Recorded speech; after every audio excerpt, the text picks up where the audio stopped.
Al-mabhatsus sadis, di sini pembahasan yang keenam, masalah sekarang di sini mujmal. Masalah mujmal. Mujmal secara bahasa artinya adalah secara lugah ya, yaitu bercampur. Mujmal secara bahasa, mujmal secara bahasa bercampur. Di sini kita akan membahas kata tentang yang namanya mujmal. Karena di dalam usul fiqh itu masuk kategori mujmal. Nah, lawan kata mujmal atau penjelasan daripada mujmal yaitu bayan. Jadi ada mujmal, ada bayan. Kayak kemarin kita bahas masalah nasikh. Ada mansukh, begitu juga. Ada mutlak, ada muqayyad. Nah, begitu juga kalau di dalam ilmu nahwu ada mubtada, ada khabar, ada fi'il, ada fa'il. Nah, seperti itu. Jadi nggak bingung, sama aja, intinya sama. Pelajaran ini intinya sama. Nah, di sini mujmal ini adalah mayaftakiru ilal bayan, sedangkan menurut istilah yang mana yang dijelaskan di kitab ini yaitu mayaftakiru ilal bayan. Lafaz kata yang membutuhkan penjelasan. Nah, itu dinamakan mujmal. Mayaftakiru ilal bayan. Kalabli quru min qaulihi ta'ala. Contohnya seperti lafaz kata kalimat qur'u, yaitu Qur'un. Nah, kenapa ini masuk kategori mujmal? Karena tadi sudah dibahas, dia membutuhkan penjelasan. Nah, karena di dalam ilmu bahasa Arab ini ada satu kata yang memang kata tersebut atau lafaz itu memiliki makna mushtarik. Nah, mushtarik ini adalah bersama atau umum sifatnya. Makanya maksudnya umum apa di sini? Maksudnya umum itu yaitu satu kata yang maknanya bisa dua. Jadi bisa ke sini masuk maknanya, bisa ke sini masuk. Nah, itu mushtarik kan? Umum dia sifatnya. Nah, maka oleh sebab itu, karena hukum fikih ingin menentukan sebuah hukum, kan nggak bisa. Ke sini masuk nggak bisa. Maka harus ditentukanlah yang tadi dua makna itu satu lafaz memiliki dua makna. Nah, maka harus ditentukan. Nah, menentukannya itulah menggunakan bayan. Nah, makanya di sini ada mujmal, ada bayan. Nah, bayan ini adalah penjelasan, menjelaskan si mujmal tadi atau si kata yang tadi sifatnya umum. Karena di dalam fikih itu nggak bisa, di dalam fikih itu nggak kayak ente menerjemahkan. Kan ente menerjemahkan gimana siakul kalam misalkan. Ya, bisa bahasanya bisa dirubah dengan seenaknya ente. Yang penting tidak melampaui batas maksud tujuan kata tersebut, jumlah kata-kata tersebut. Nah, akan tetapi kalau di dalam sebuah hukum itu nggak bisa kita seenaknya dewek, nggak bisa. Makanya ini ditentukanlah. Nah, menentukan yang tadi dua kata ini masuk, ke sini masuk. Nah, ditentukannya oleh apa? Yaitu ditentukan oleh yang namanya bayan. Nah, di situ dijelaskan. Nah, di sini contohnya seperti apa? Contohnya seperti kata lafaz Qur'un.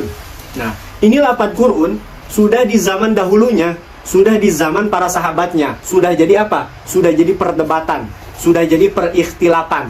Nah, maksudnya debat di sini sudah jadi perikhtilaf karena masing-masing memiliki pemahaman atas dasar landasan hukum yang berbeda-beda. Nah, yang mana hukum tersebut datangnya atau mendapatkannya para sahabat dari Nabi. Contoh, lafaz Qur'un di sini Ibnu Mas'ud menyatakan seperti ini. Kemudian ada lagi Zaid bin Harithah menyatakan seperti ini. Kemudian Ibnu Umar menyatakan seperti ini. Nah, seperti itu. Nah, ini lafaz Qur'u yaitu berbeda pendapat juga di kalangan ulama mujtahid, ulama mutaqaddimin, yaitu Imam Syafi'i dan Imam Abu Hanifah, Imam Hanafi. Nah, Imam Syafi'i mengikuti daripada Zaid bin Harithah, sedangkan Imam Abu Hanifah mengikuti daripada Ibnu Mas'ud.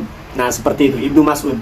Makanya ini lafaz Qur'u ini dimaknai oleh Imam Asy-Syafi'i yaitu suci. Ya, ditentukannya yaitu suci. Sedangkan Imam Hanafi dengan Ibnu Mas'ud itu menyatakan lafaz Qur'u ini adalah maknanya haid.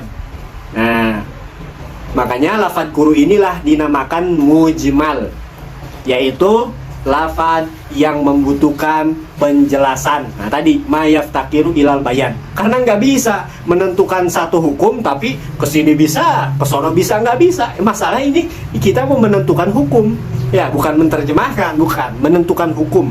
Makanya harus membutuhkan penjelasan. Sehingga diambillah lafaz tersebut. Nah, seperti itu.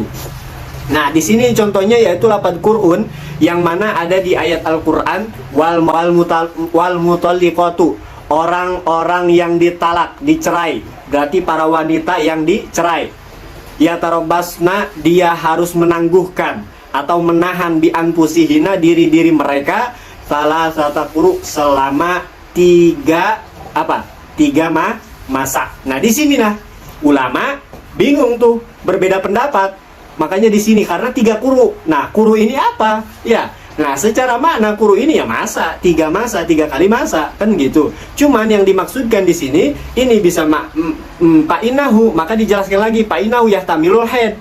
Nah, lafaz quru itu memungkinkan ihtimal bisa masuk al-haid terhadap makna haid, wal athar, dan juga bisa masuk makna suci, lil ishtirakil qur'i. Nah, lil ishtirakil qur'i dikarenakan makna quru ini memiliki atau umum sifatnya, ishtirak umum atau memiliki makna si makna quru ini apa? Memiliki makna bainal haid wat tohr wat tuhri. Nah, jadi quru ini memiliki makna haid juga, memiliki makna suci juga. Makanya kita kan bingung.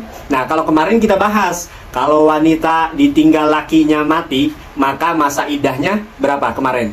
4 bulan 10 hari. Nah, kalau di sini wanita yang ditinggal, bukan ditinggal berarti bahasanya yang cerai. Ya, wanita yang cerai kegoda sama laki lain, pisah, cerai, maka itu harus menangguhkan dirinya selama 3 quru ini. Nah, disinilah. Kalau mazhab kita Al-Imam Asy-Syafi'i mengatakan 3 quru ini adalah 3 bulan. 3 bulan 10 hari. Ditetapkan sama ulama ada 10 harinya. Ya, jadi kalau wanita yang cerai dari lakinya itu nungguin 3 bulan 10 hari. Sebenarnya asal hukum pasnya nih, kamalnya, pasnya, tamamnya itu 3 bulan. Nah, pasnya 3 bulan. Cuman ulama menetapkan ada 10 hari, ihtiyat, berhati-hati menjaga. Karena menjaga takutnya kurang, satu. Maka dari itu ulama ketika di dalam ilmu fikih dibandingkan ada keraguan, maka mending daripada kurang, mending lebihin. Nah, kalau di fikih kan seperti itu. Makanya mendingan lebihin. Yang tadinya 3 bulan tuh lebihin lah 10 hari. Dan juga itu ulama supaya berpendapat supaya apa? Si rahimnya ini bersih dari yang pertama. Nah, si rahimnya ini bersih dari yang pertama. Sehingga ketika dia nikah lagi, kemudian terpunya anak, jadi anak yang pertama tuh nggak ada tuh air maninya atau lain-lainnya, nggak ada dari yang suami pertama, tapi tinggal yang suami itu nih. Nah, makanya itu nggak ada, biar bersih. Nah, bahasa kita biar ya mending lah kalau udah 3 bulan 10 hari mah udah rapat lagi. Itu iya. Syarul ente pelem aja Rul, kalian Rul. Iya. Gimana? Kemudian aku Nah, makanya seperti itu jadinya. Nah, 3 bulan 10 hari itu menghitung daripada tadi kalau yang cerai tadi. Nah, karena lafaz quru ini tadi masuk kategori mujmal, dia bisa haid, bisa tohir, ya tuhur, bisa suci. Nah, kalau Imam Abu Hanifah menyatakan lafaz quru ini adalah apa? Yaitu lafaz quru ini adalah haid. Jadi 3 kali masa haid. Jadi wanita bisa kawin lagi, wanita yang ditalak cerai ini, bukan wanita yang ditinggal mati, bukan.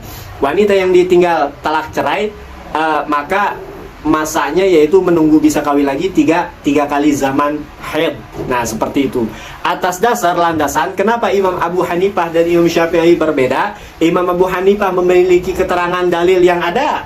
Imam Syafi'i pun ada juga. Imam Abu Hanifah, seperti Imam Abu Hanifah pernah salah satu sahabat wanita ditanya, ketika itu ada namanya siapa, Anda lupa. Pokoknya ada wanita ditanya, wanita tersebut menanyakan kepada Nabi, "Ya Rasulullah, aku memiliki temanku ini dia darahnya nggak berhenti. Nah, kalau di fikih kita namanya kan apa? Istihadah. Ya, darah yang nggak berhenti seperti itu.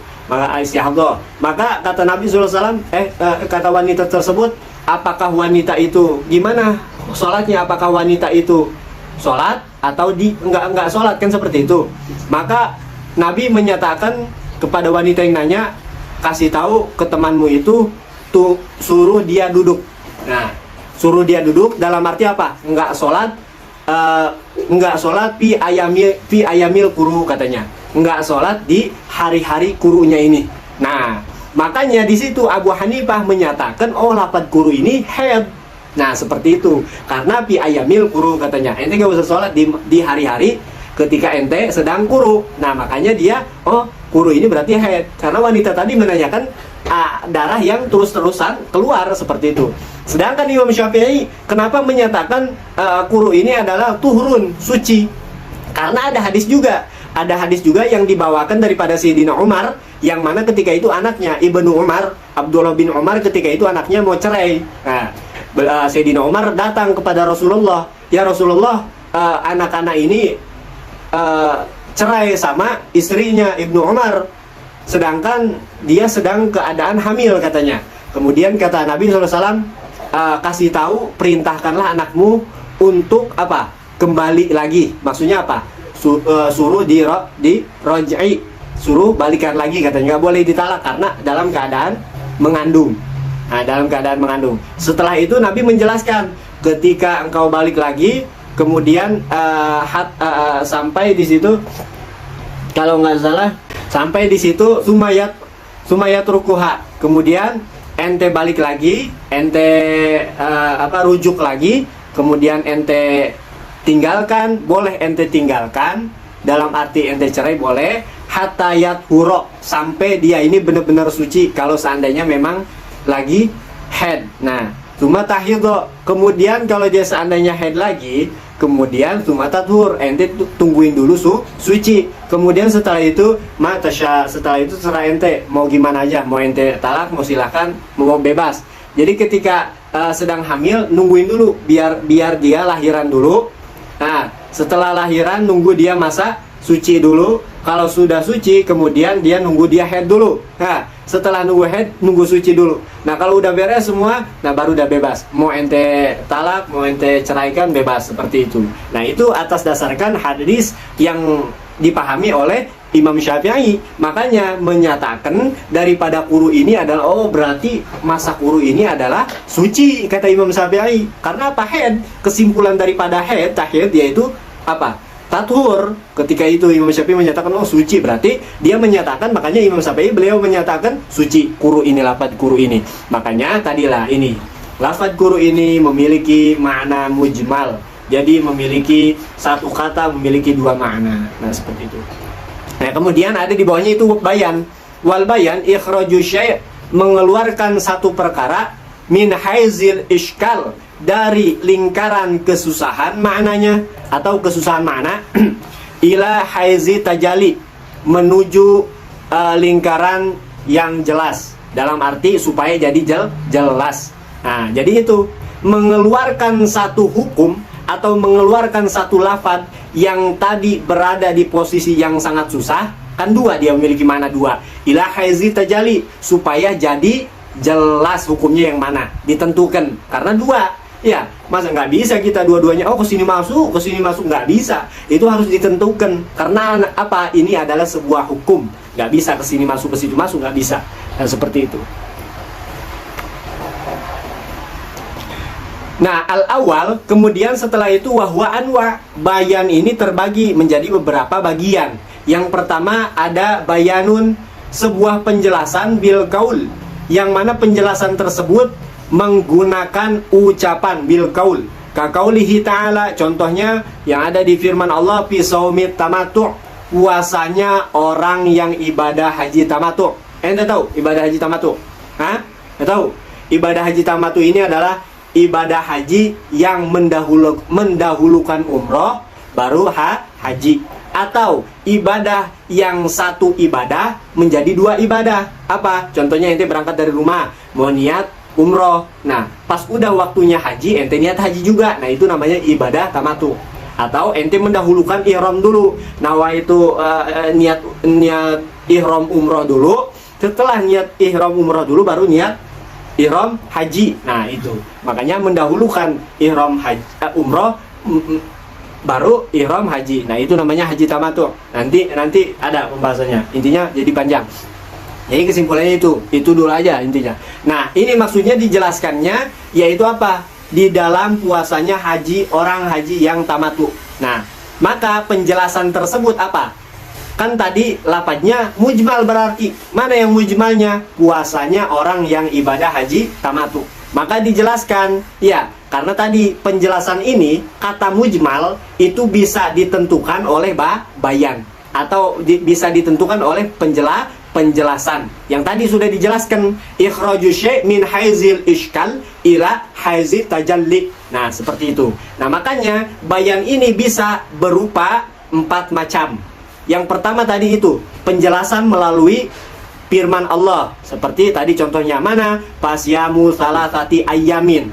Maka puasanya 3 hari fil haji bagi orang yang masih haji nih, belum balik dia. Bagi orang yang masih haji di sono berarti belum balik.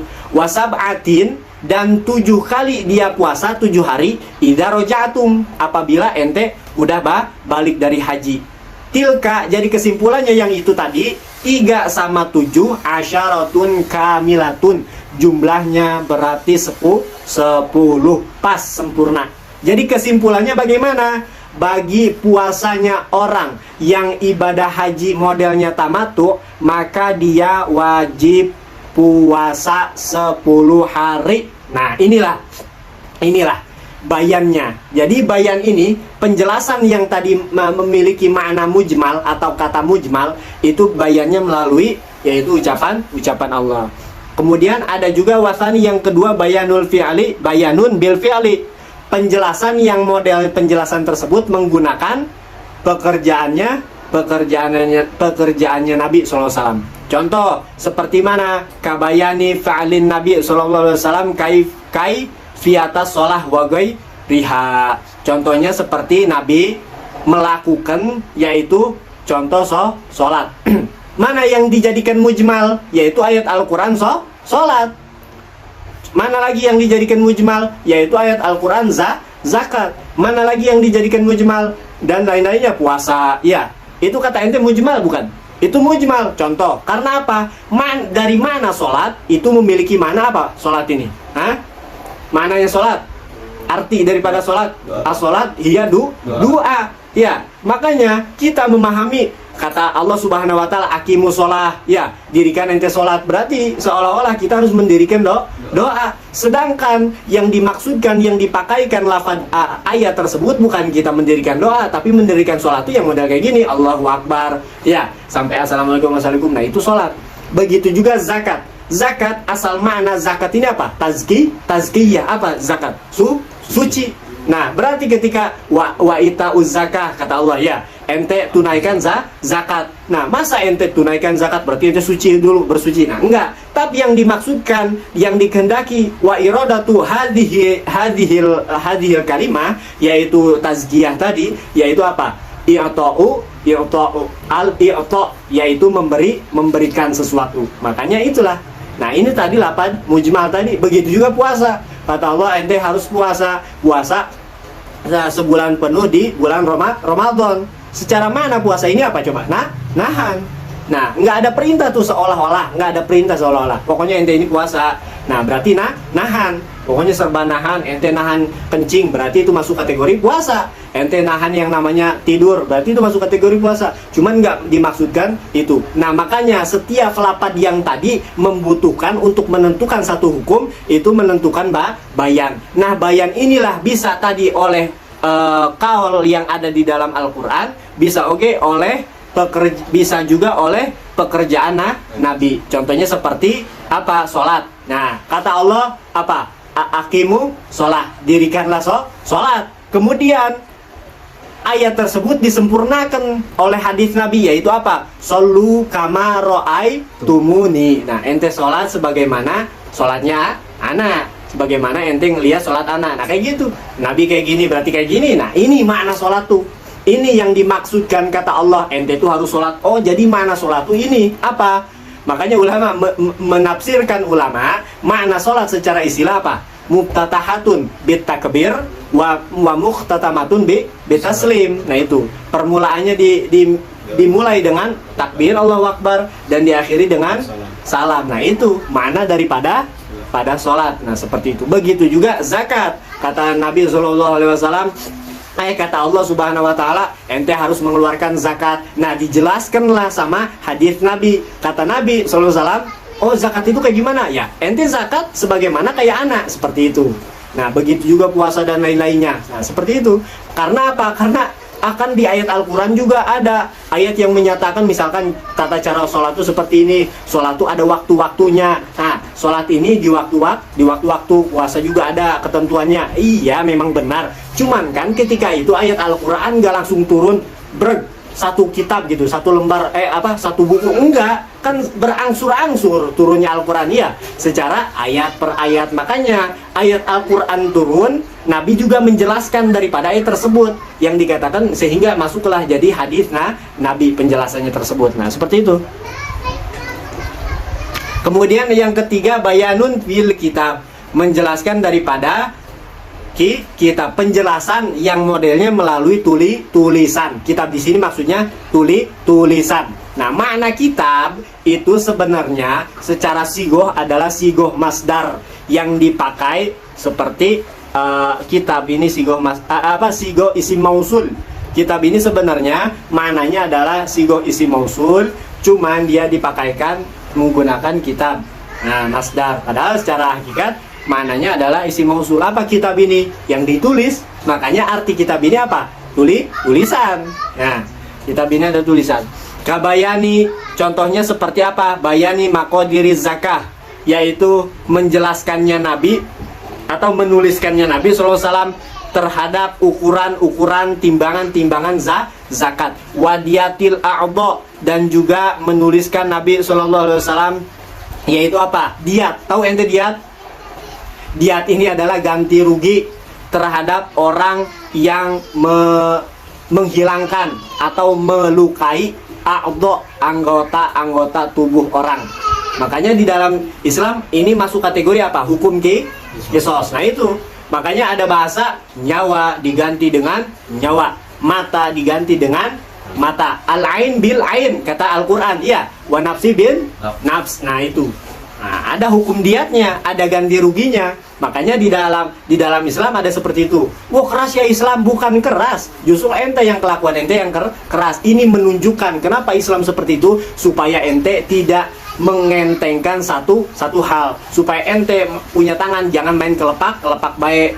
Bahkan ada hukumnya. Ente nempong orang tanpa sengaja, misalkan ente nempong orang nggak sengaja tuh, tiba-tiba pas ente nempong itu langsung mati di tempat. Nah, misalkan nggak sengaja tapi itu bisa mati. Nah, maka itu ada hukum diatnya, ada ganti ruginya itu ada. Nah, supaya tujuannya kita ini Islam ini mengajarkan supaya apa? Tadi, berhati-hati, nggak sembrono. Bukan hukum Islam yang berat, justru kelakuan ente yang bikin berat Islam, yang bikin puyeng Islam tuh kelakuan ente, kelakuan kita maksudnya. Makanya Islam tuh indah mengajarkan, oh ternyata berarti ya itulah Islam. Damai, rahmatan lil alamin. Islam ini damai. Masa keras kata siapa? Nah seperti itu. Painahu, sesungguhnya Nabi SAW bayyanahuma, menjelaskan terhadap masalah ukuran zakat, timbangan-timbangan zakat, dan juga diat, ganti rugi anggota tubuh yang hilang, bi kutubihi al-masyhura, dengan tulisannya Nabi SAW yang sudah terkenal, masyhur. Nah ini ada sejarahnya, ada kisahnya. Ketika itu Nabi SAW menuliskan sebuah surat karena pada waktu itu orang-orang ahli Yaman menanyakan tentang hukum zakat ini. Ketika sudah diwajibkannya zakat, maka orang-orang Yaman nggak tahu bagaimana. Mereka menuliskan surat kepada Nabi. Nah ditulis oleh Nabi, dikirimkan ke ahlul Yaman tadi. Nah seperti itu, sehingga jadilah sebuah hukum penjelasan. Nah makanya bayan yang model tulisan seperti ini bisa dimasuk kategori mujmal tadi. Nah kemudian ada juga yang keempat, yang terakhir, bayanun bil isyarah, menjelaskan dengan isarah. Bahasa apa? Isarah. Bahasa nunjuk, kata tunjuk. Ya berarti apa? Isarah. Tahu kan bang? Isarah. Ya seperti itu, menggunakan isarah. Kaqoulihi sallallahu alaihi wasallam, contohnya seperti ucapan Nabi sallallahu alaihi wasallam, asyahru, bulan, hakada, hakada. Nah seperti itu, segini, segini, segini kata Nabi. Tapi beliau mengucapkan asyahru hakada, hakada, hakada. Nah ini 3 kali nih, menggunakan isyarat kata Nabi. Ada sahabat nanya, ya Rasulullah, bulan itu berapa sih harinya, berapa jumlahnya? Kata Nabi, asyahru hakada, hakada, hakada. Nah itu 3 kali, hakada, wahakada, wahakada. 3 kali itu isyaratnya itu. Nah itu jelaskan tuh, yakni salatina yauman. Maksudnya adalah hakada, wahakada, wahakada. Ini adalah 30 yauman, 30 hari. Cuma ada isyarat bi asabi'. Kemudian Nabi juga mengulangi isyarat tersebut dengan jari-jarinya Nabi. Apa? Salah tamarot juga, 3 kali juga. Wahabasa ibhamihi, wahabasa ibhamahu bisalisa isyaratan. Nah, kemudian setelah Nabi tadi ada sahabat nanyain, ada berapa bulan itu? Ada 30 hari. Nah, kemudian balik lagi, kemudian ngulangi lagi Nabi SAW dengan jarinya tadi 3 kali juga. Cuman habasa ibhamahu. Yang ibham apa? Ini jempol. Nah, jempolnya giliran isyarat yang ketiga kalinya, jempolnya kagak dikeluarin. Nah, habas apa? Ditahan, nggak dikeluarin. Karena apa? Isyaratan, menunjukkan ila ana syahra, bahwasannya bilangan bulan, jumlah bulan qad yakunu tis'ata wa isrin, kadang juga ada 29 hari. Makanya kata Nabi ketika mengulang asyahru hakada wa hakada wa hakada, dan dia mengulangi lagi Nabi SAW asyahru hakada wa hakada wa hakada. Nuh, pakai isyarat. Nah, jempolnya ini ditutup kata Nabi. Wa hakada berarti 10, 20 tambah 9 berarti 29. Nah ini masuk kategori bayan juga, karena maknanya tadi mujmal. Ada sahabat nanya, emang bulan berapa hari sih ya Rasulullah? Kan mujmal seperti itu. Maksudnya di bayan ini bisa maksudnya bayan ini bisa menjelaskan melalui yang namanya isyarah. Nah, jadi kesimpulannya, bayan ini atau penjelasan untuk kata yang mujmal tadi bisa lewat yang ayat yang ada di Al-Quran, bisa lewat pekerjaan Nabi, bisa lewat tulisan Nabi, bisa lewat isyarah Nabi. Nah itu bisa kita pahami di situ. Nah sebagaimana yang dipahami oleh para ulama. Kesimpulannya seperti itu.